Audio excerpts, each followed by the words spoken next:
नमस्कार दोस्तों, ये है यशवंत वर्मा, दिल्ली हाई कोर्ट के जज हैं। जज साहब बहुत ईमानदार हैं, बिल्कुल फकीर आदमी हैं। जज साहब पिछले दिनों अपने घर पर नहीं थे दोस्तों। इस बीच उनके दिल्ली वाले सरकारी आवास पर लग गई आग। जज साहब घर से बाहर थे, इसीलिए ना चाहते हुए भी जान बचाने के लिए परिवार वालों को फायर ब्रिगेड बुलानी पड़ी। इस दौरान पुलिस भी वहां आ गई। इसी दौरान जज साहब का एक पूरा कमरा, उनके घर में मौजूद एक पूरा का पूरा कमरा कैश से भरा हुआ था। हर तरफ नोटों की गड्डियां ही गड्डियां दिखाई दे रही थी। ये देखकर वहां मौजूद सभी लोग हैरान हो गए। पुलिस की आंखें खुली की खुली रह गईं। जज साहब तो ईमानदार हैं, फिर इतना पैसा किसका है, कहां से आया, ये सवाल सभी के मन में था। बात पुलिस के आला अधिकारियों से होते हुए सरकार के शीर्ष स्तर तक पहुंच गई। वहां से सीजेआई संजीव खन्ना को सूचित किया गया। सवाल ये था कि भाई एक्शन क्या लिया जाए। एक्शन ये हुआ दोस्तों कि सुप्रीम कोर्ट कोलेजियम ने जस्टिस यशवंत वर्मा को वापस इलाहाबाद हाईकोर्ट भेजने की सजा सुना दी। अब सवाल यह है कि रंगे हाथों पकड़े जाने पर भी क्या जज साहब के खिलाफ कोई केस नहीं बनता है? भ्रष्टाचार के मामलों में भी क्या जज साहब कानून से ऊपर हैं? सिर्फ ट्रांसफर करके पल्ला झाड़ लेना चाहिए। लोग जज साहब के कमरे में नोटों की गड्डी देखकर उनकी ईमानदारी पर भी सवाल उठा रहे हैं। लोगों का कहना है कि ना जाने इतना पैसा कहां से आया है, किसने दिया है, किसका पैसा है, ना जाने कौन से केस में पैसा खाकर इस तरीके का गलत फैसला इन्होंने सुनाया। और सबसे बड़ी बात यह है दोस्तों कि न्यायपालिका ही जब भ्रष्टाचारी जज को सजा नहीं दे पाएगा तो कौन देगा?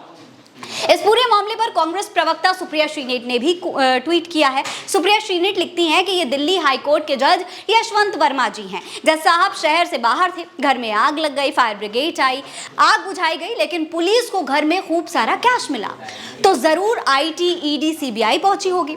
पूछताछ कार्रवाई होनी चाहिए, लेकिन नहीं हुई। उनका तबादला कर दिया गया है। हो गया न्याय। इसके अलावा कुरपेज नाम के एक पेज ने लिखा है कि आपका नाम जस्टिस यशवंत वर्मा है, आप इलाहाबाद कोर्ट के जज थे, लेकिन 2021 में आप दिल्ली हाई कोर्ट पहुंचे। आपके पिताजी भी इलाहाबाद हाई कोर्ट में जज थे। दिल्ली में आपके घर में आग लग गई, वहां फायर ब्रिगेड वालों को एक कमरे में बहुत सारा कैश मिला। उसकी जानकारी चीफ जस्टिस तक पहुंची और कॉलेजियम ने चुपचाप बैठक बुलाकर बिना किसी इंक्वायरी के आपको वापस इलाहाबाद हाई कोर्ट भेज दिया। अब मीडिया वाले आपके बारे में तरह तरह की बातें कर रहे हैं। आपको आपकी डिग्री के काले कोट की कसम, आप मीडिया के सामने आइए और सच्चाई बताकर इस सब के कैमरे और माइक तोड़वा दीजिए। आजादी के नाम पर पारदर्शिता का हनन क्यों? निष्पक्ष जांच क्यों नहीं?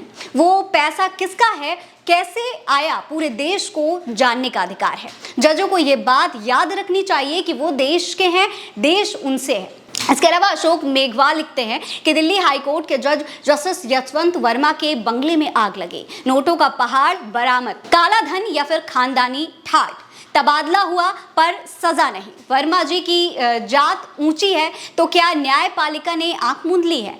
आम दलित शूद्र होता तो जेल में होता, सड़ रहा होता।